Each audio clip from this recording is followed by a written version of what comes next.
கூடாது, பெருமைப்படக்கூடாது. நம்மளுடைய life style இது. ஒரு குடும்பமும் அப்படிதாங்க. ஒரு குடும்பத்துலேயும் அப்படிதான், ஒரு வேலை செய்கிற இடமா இருந்தாலும் அப்படிதான், நம்மளுடைய சமுதாயத்துலேயும் அப்படிதான். நான் என்ன சொல்கிறேன், எல்லாரையும் நேசிக்க தெரியணும், எல்லார்ட்டையும் அன்பு காட்டணும். ஒருத்தவங்கள்ட்ட அன்பு காமிச்சிட்டு இன்னொருத்தவங்கள்ட்ட அதில் உங்களுக்கு என்ன ஸ்பெஷல் இருக்குது? நீங்கள் என்ன ஸ்பெஷல்? உங்கள்கிட்ட அன்பு காட்டுறவங்கள்ட்ட மட்டும் நீங்கள் அன்பு காட்டுவீங்கன்னா அப்போ நீங்கள் என்ன ஸ்பெஷல்?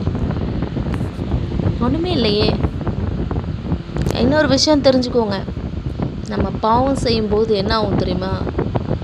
அந்த பாவம் நேரடியாக யார்கிட்ட போகும் தெரியுமா? அதோட கூலி நீங்கள் பெற்றிருக்கீங்களே ஆசை ஆசையாக, அந்த பிள்ளைங்க தலையில் போயிடும்.